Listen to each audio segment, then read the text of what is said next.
Programa Ponto de Vista com Nelson Freire. Oferecimento: Sistema Fê Comércio RN. Trabalhando para o desenvolvimento do RN. Consórcio Eldorado. Seu sonho sem juros. Ligue 4008-6868. Ester Bom. Surpreenda-se. Novos sabores. Muitas delícias. Unifacex. A única universidade do RN com o IGC4. Incó. Experiência que faz história. E Unicred, a maior cooperativa do Rio Grande do Norte.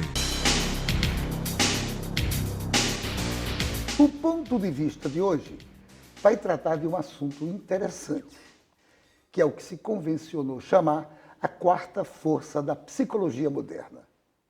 Trata-se da psicologia transpessoal, uma das abordagens mais complexas dessa área, que tem nuances que fazem com que ela se diferencie das demais, realizadas nessa área de estudo sobre a condição humana. E é para falar sobre ela que eu entrevisto a psicóloga Débora Diógenes, mestre em Sociologia e presidente da Associação Norte-Rio-Grandense de Psicologia e Psicoterapia Transpessoal.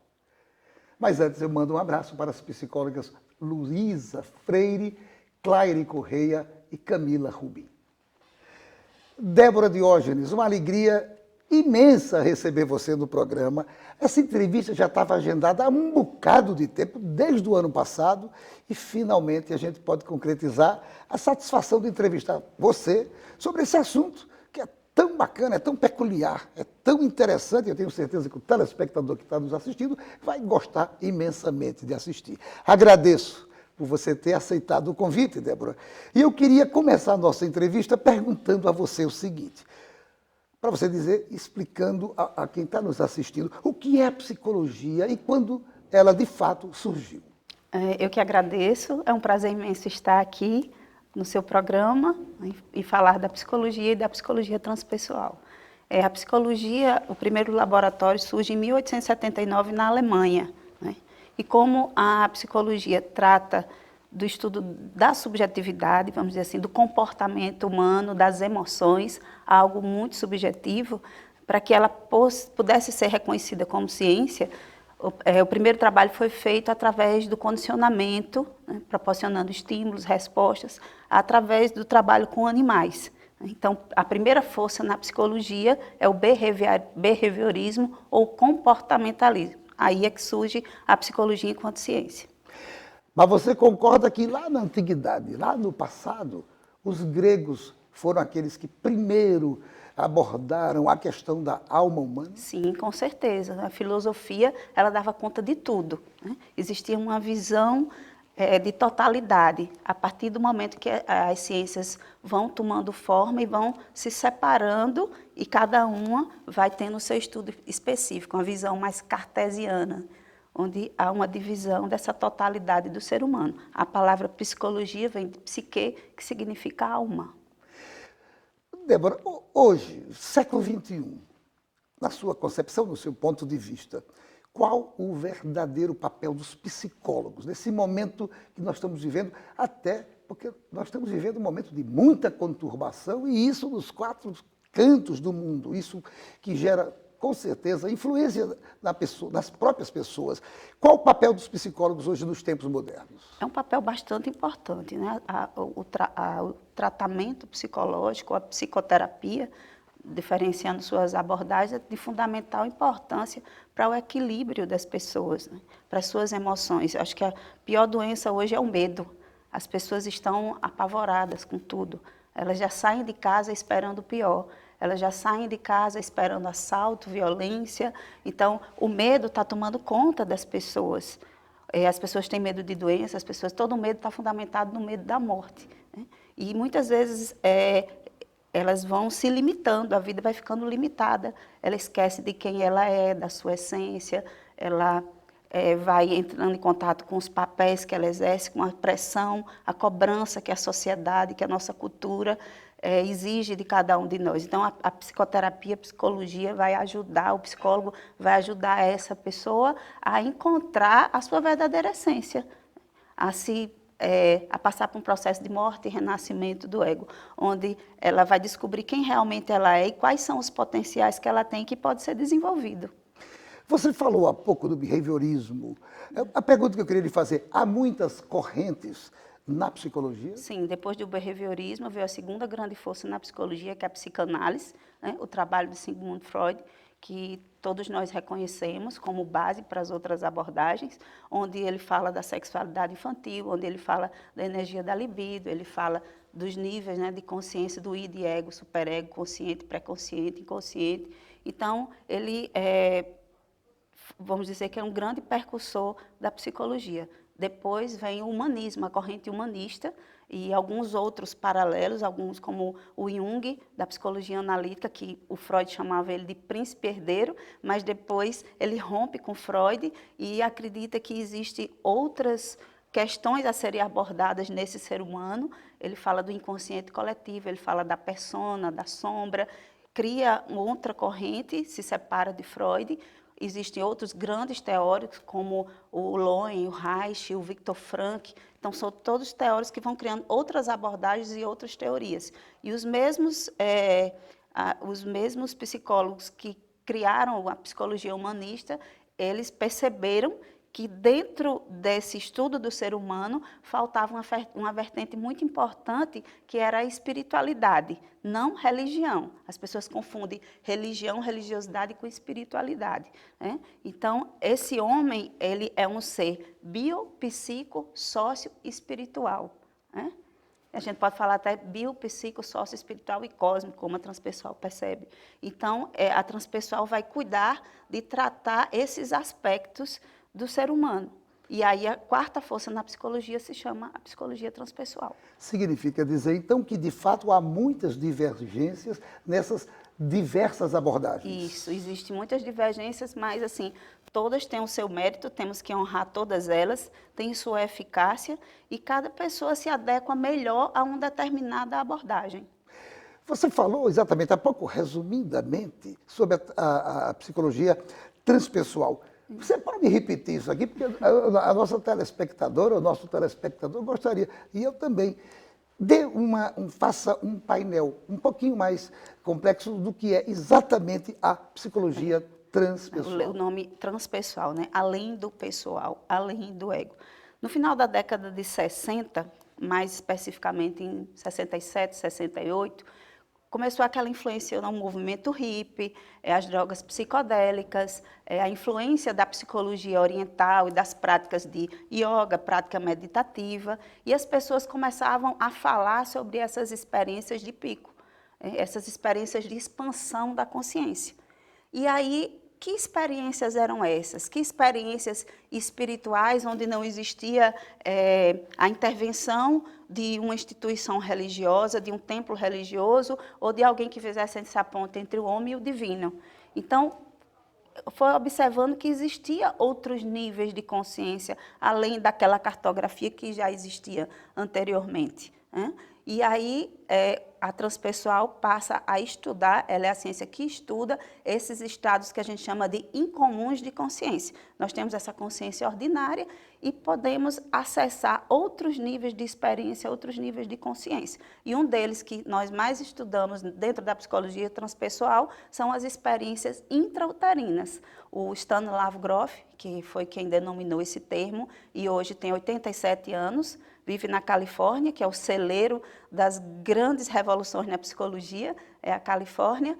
Ele fez um estudo de mais de 50 mil regressões, são 50 anos de pesquisa, mostrando essa influência no desenvolvimento da nossa personalidade, da nossa experiência intrauterina, o que ele chama de matrizes perinatais básicas.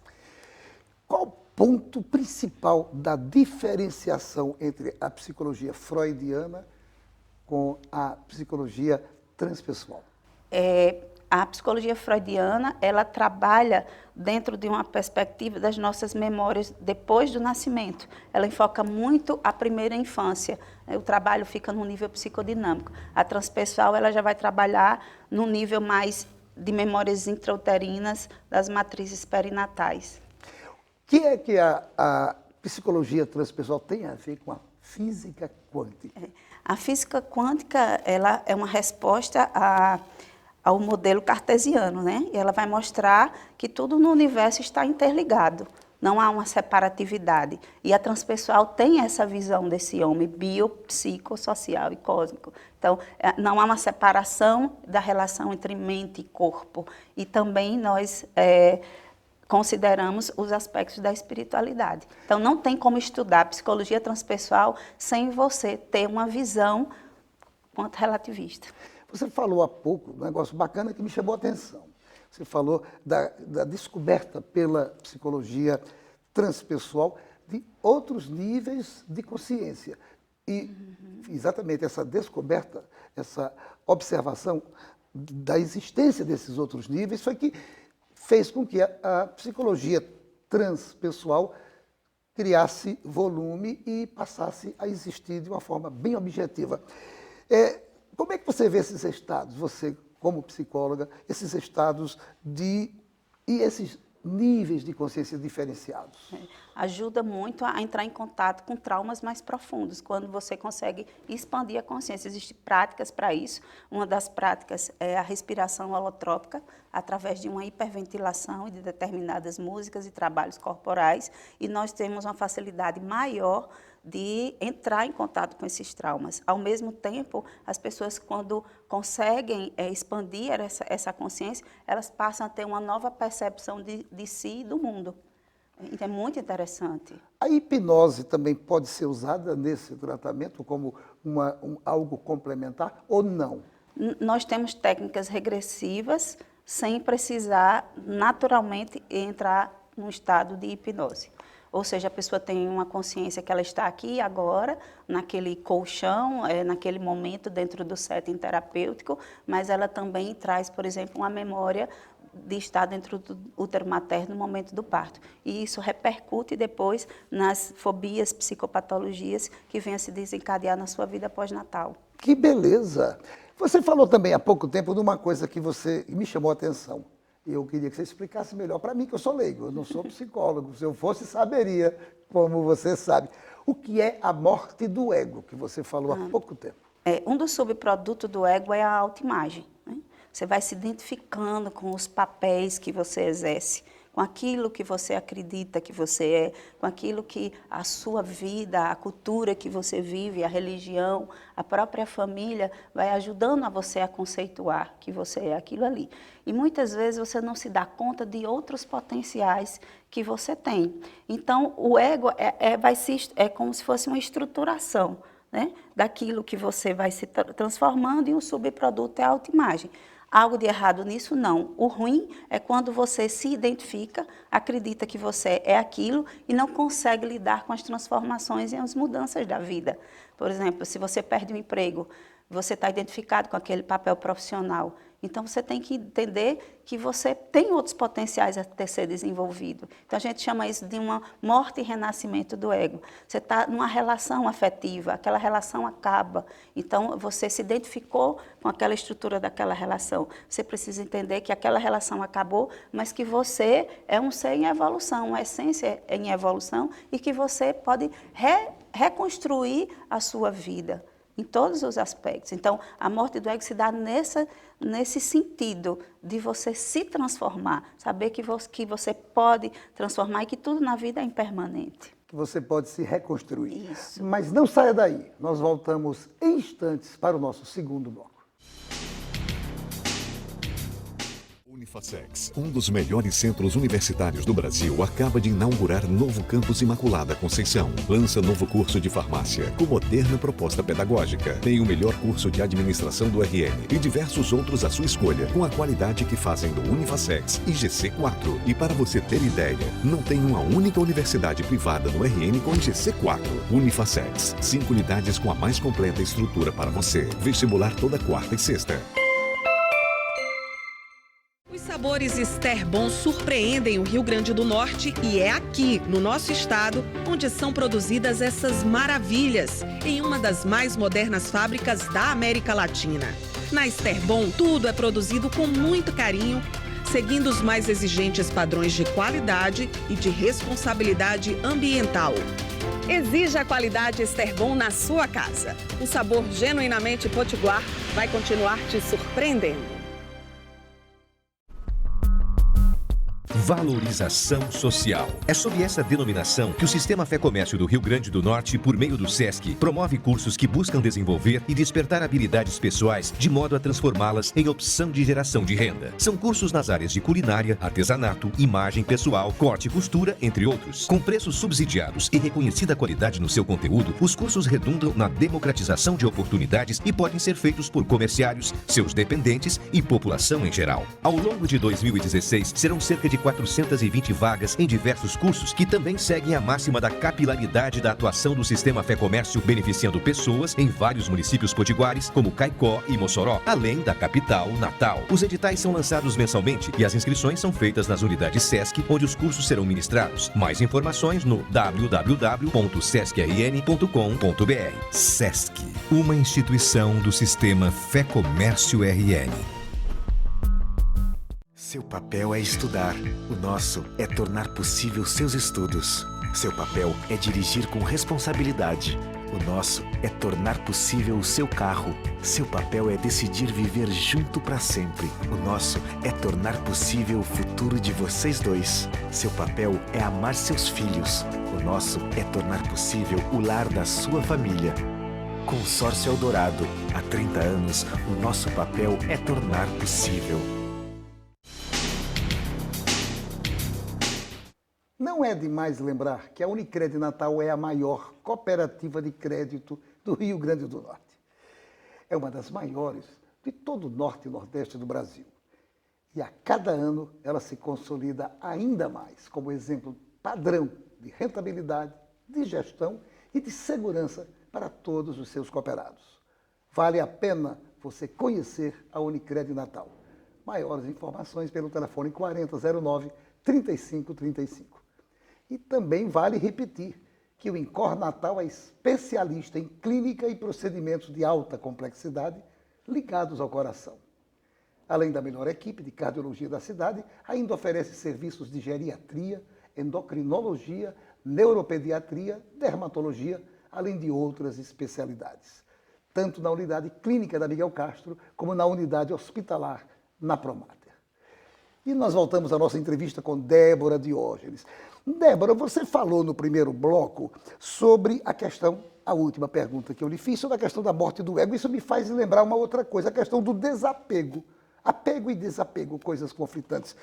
Como é que se pode alcançar o desapego na terapia específica da sua especialidade, da psicologia transpessoal? O budismo já nos ensina que a maior fonte de sofrimento é o apego.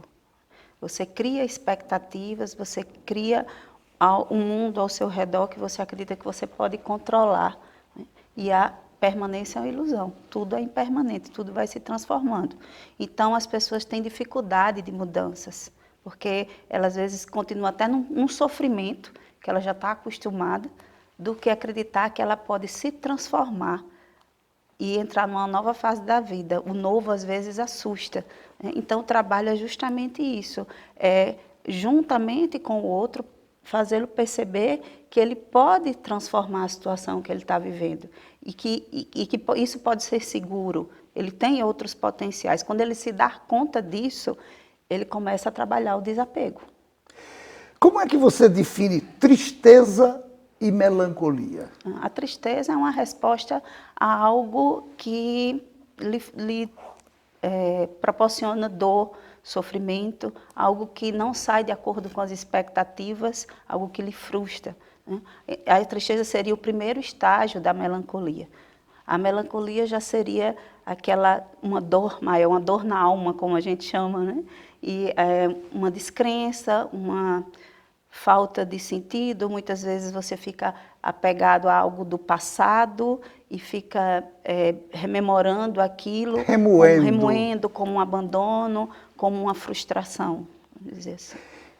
Qual é a diferença entre melancolia, considerando a melancolia uma coisa mais ampla do que a própria tristeza, que a tristeza pode ser casual, a melancolia seria a insistência dessa tristeza, como você explicou há pouco. Qual seria a diferença, então, da melancolia para a depressão? A depressão já é um estágio mais avançado, né?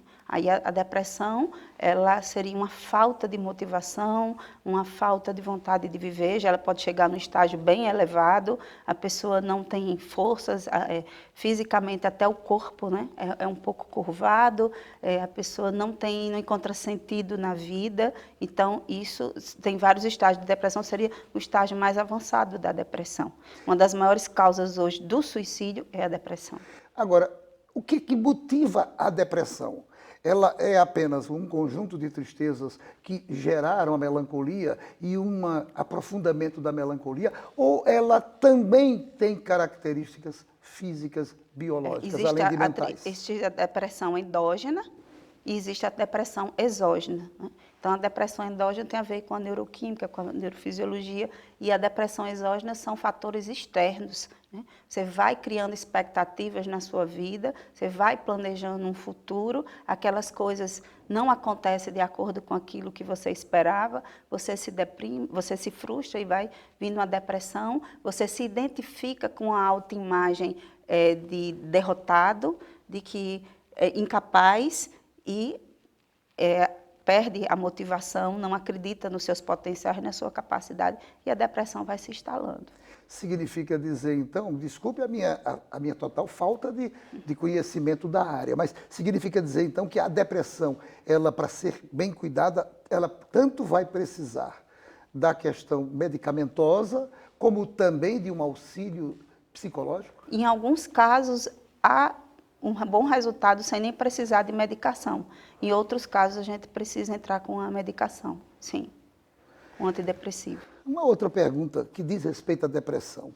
Quando é que aflora, em que circunstância aflora aquele momento de preocupação tamanha que leva a pessoa a imaginar, a pensar na questão, na hipótese do suicídio? A depressão, né, ela pode acontecer num período até 2 anos após um fator muito estressante. Ela não tende a se instalar simultaneamente a determinados fatores. Por exemplo, se você tem uma perda de alguém, você pode entrar numa depressão, uma separação, você pode entrar numa separação, né? Então, assim, na verdade, o suicídio, né, o suicida, ele não está querendo destruir o corpo físico, ele está querendo destruir uma imagem psicológica dele, uma situação que ele está vivenciando. Então, dar cabo de si é, na verdade, se libertar daquele sofrimento. E ele acaba dando cabo da sua própria vida, né, atingindo o seu corpo físico, mas, na verdade, ele quer matar uma autoimagem, uma situação que ele está identificado. Ou seja, ele cria uma situação constrangedora para ele próprio. E, na verdade, ele não resolve o problema. Isso. Ele quer se libertar daquela situação. Para você ter ideia, os maiores fatores do suicídio é a depressão. A cada 40 segundos, alguém tenta o suicídio no mundo. Então, a Organização Mundial de Saúde, desde 2013 até 2020, tem um propósito de diminuir em 20% o nível de casos de suicídio, né? Tanto que agora foi criado, a partir desse ano, o Janeiro Branco, que é justamente um movimento contra a depressão. Como existe o agosto verde, o setembro amarelo, o outubro rosa, o novembro azul, agora temos o janeiro branco. Bom, muito interessante, porque, de qualquer forma, durante um mês todo, todas as pessoas ligadas à área vão informar mais para as pessoas e mostrar que, na verdade, uma terapia é sempre bem-vinda para eles. Não só a terapia, o acompanhamento, muitas vezes medicamentoso, o trabalho corporal, né, atividade física, hábitos saudáveis, o trabalho, a atividade laboral também, você ter um trabalho, o apoio familiar. Então, é um conjunto de práticas e de apoios que precisamos para tirar a pessoa da depressão. Qual é o tipo mais importante de terapia que se aplica nesse caso? Nesse caso da pessoa propensa ao suicídio? Na terapia transpessoal, né, que é a linha que eu sigo há 20 anos, a gente trabalha justamente com a autoimagem e com o processo de morte e renascimento de ego, ou seja, desidentificar dessa situação que está levando ele a se deprimir. Débora, as pessoas estão tomando conhecimento de uma coisa que surgiu recentemente. Alguém criou um jogo chamado Baleia Azul. Um jogo que induz a juventude a entrar nele e passa a receber uma série de tarefas que têm que ser cumpridas no jogo. E sempre são tarefas extremamente complicadas e vão gerando desafios, muitos deles mutiladores. E esse jogo termina induzindo, e termina exatamente quando induz finalmente o último passo do jogo, é a pessoa que está jogando cometer suicídio. Então isso está chamando a atenção das autoridades no mundo todo, inclusive no Brasil. O que eu queria lhe perguntar é o seguinte, que você diria, como psicóloga, para os pais que têm filhos e que, porventura, têm a vontade de experimentar, de conhecer esse jogo? O que é que os pais precisam fazer para evitar que os filhos jovens entrem numa roubada dessa? Os pais têm que ficar atentos, né? A internet, o mundo virtual, vamos dizer, é uma faca de dois gumes, a gente pode falar assim. Tanto tem coisas maravilhosas que você pode aproveitar, como tem coisas muito perigosas, né? Então, assim, termina sendo um jogo que vai exigindo de você até a exaustão, não só esse, como outros. Os desafios são importantes para o nosso crescimento psicológico, claro, mas você tem que entender que se você está numa competição ou se você tem seus desafios e você não conseguiu atingir aquela meta, isso faz parte de um processo de crescimento. E na hora que um jogo desse induz a você, se você não consegue atingir uma meta, você tem que se autodestruir, então ele não está acreditando no potencial humano, né? E, infelizmente, isso é uma coisa muito perigosa. Então, se eu não consigo atingir um determinado patamar ou aquilo que os outros esperam de mim, eu vou me destruir, esse não é o caminho, né? Isso significa dizer também que o próprio autor desse jogo deve ser um psicopata de marca maior. E tudo que a gente faz é uma resposta daquilo que existe dentro de nós, né? Cada um vê o mundo pelas suas lentes, né? Isso é uma coisa muito séria, né? E assim você pode perceber, Nelson, que quando há um caso de suicídio num determinado ambiente, não existe só um. Dentro daquelas datas, quando você começa a ouvir sobre um suicídio, outras situações vão acontecendo. Então, é como se acabasse despertando algo que já está no inconsciente das pessoas. Como a gente também tem que ter muito cuidado com os programas, com as novelas, com tudo aquilo que a gente vai colocando na nossa casa todos os dias, né? A mídia, às vezes, traz muito lixo e a gente vai absorvendo esse lixo. A psicologia transpessoal também vê a questão do luto? Sim, sim, todas as abordagens, todas as correntes da psicologia, ela trabalha com a questão do luto, sim. Existe a morte física e existe a morte psicológica. Existem aquelas perdas, né, dos entes queridos que se foram e também as perdas das situações. Um casamento que acabou, um projeto que foi frustrado, que não deu certo, uma empresa que fechou. Então, todos nós passamos por essa questão do luto, faz parte da vida. É algo que os ocidentais não querem lidar muito de frente, que é a questão da morte e da doença. Os orientais já veem isso com mais tranquilidade, mas é algo que nós trabalhamos muito. Na terapia existem especializações só dentro dessa vertente. Só dentro dessa vertente. Eu tenho várias perguntas para lhe fazer. Lamentavelmente, eu vou fazer a última, porque o diretor já mostrou o reloginho. A psicologia transpessoal também trata com crianças? Sim, sim, trata com crianças, sim. Não há problema de faixa etária? Técnicas específicas, não, de jeito nenhum, pelo contrário. Você trata crianças, você trata jovens e trata adultos também? Isso. Para cada uma, técnicas especiais? Técnicas especiais. A transpessoal ela tem um bloco de técnicas, como as outras abordagens também têm. Então, a gente atende pessoas de várias faixas etárias. Débora Diógenes, eu só tenho que lhe agradecer. Eu queria fazer outras perguntas aqui, porque essa área é muito vasta, é instigante e às vezes intrigante, mas infelizmente o programa acabou, o programa é bem curtinho. Eu só tenho que lhe agradecer por você ter dado para todos nós, para o nosso telespectador, para a nossa telespectadora, essa aula sobre psicologia transpessoal. Muito obrigado. Eu que agradeço, né? E vamos ver se outras vezes você vem aqui. Com certeza. Para dar novas aulas para a gente. E a você, meu amigo, minha amiga, telespectador, telespectadora, muito obrigado pela sua audiência. E a certeza de que no próximo ponto de vista traremos outro assunto do seu interesse. Programa Ponto de Vista com Nelson Freire. Oferecimento: Sistema Fecomércio RN. Trabalhando para o desenvolvimento do RN. Consórcio Eldorado. Seu sonho sem juros. Ligue 4008-6868. Esterbom. Surpreenda-se. Novos sabores, muitas delícias. Unifacex. A única universidade do RN com o IGC4. Incor. Experiência que faz história. E Unicred, a maior cooperativa do Rio Grande do Norte.